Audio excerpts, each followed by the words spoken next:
మహాదేవ శ్రీమాత్రే నమః. రేపు త్రిపుష్కర యోగం ఉంది. అంటే శని, అదేవిధంగా సూర్యుడు, గురువుకు సంబంధించినటువంటి నక్షత్రాలు ఏవైతే ఉన్నాయో ఆ నక్షత్రాలు వచ్చినప్పుడు ఈ యొక్క త్రిపుష్కర యోగం అనేటువంటిది ఉంటుంది. కనుక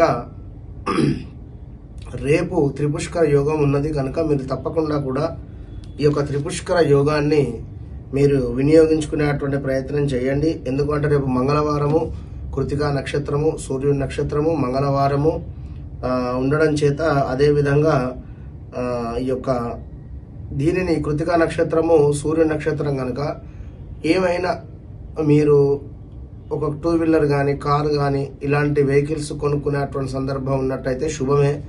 కానీ హాస్పిటలైజ్డ్ ఏమైనా ఆపరేషన్స్ కానీ, హాస్పిటలైజ్డ్ వెళ్ళాలి అని అనుకునేటువంటి వారు కానీ ఎమర్జెన్సీ ఉంటే వెళ్ళండి.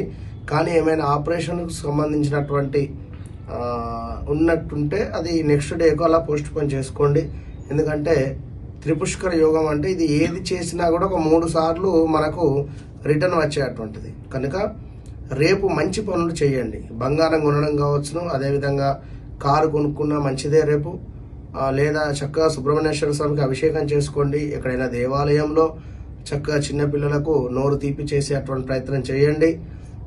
త్రిపుష్కర యోగం అంటేనే మనకు గురు పుష్యమి యోగము, అదేవిధంగా ఈ యొక్క ఆదివారం కూడా పుష్యమి నక్షత్రం వచ్చినా కూడా రవి పుష్కర యోగం ఇట్లా ఉంటున్నది. మరి ఈ త్రిపుష్కర యోగం అనేటువంటిది ఎంతో కూడా విశేషమైనది కనుక దీనిని అర్థం చేసుకొని రేపు మంచి పనులు చేయండి. దేవతార్చనలు కానీ ఇలాంటివి. ఒకవేళ ఈ యొక్క గోల్డ్ స్మిత్ వర్క్స్ ఏమైనా ఉన్నా కూడా నెక్స్ట్ డేకు పోస్ట్ పోన్ చేసుకోండి. బంగారం కావచ్చును, లేదా అప్పు చేయకండి. ముఖ్యంగా ఏమిటంటే రేపు అప్పు అనేటువంటిది చేయడం కానీ ఇవ్వడం కానీ మంచిది కాదు. కనుక ఈ విషయాన్ని గమనించుకోండి. రేపు మంగళవారం రోజు పప్పు కూడా తినకుండా ఉండండి. ఓకేనా?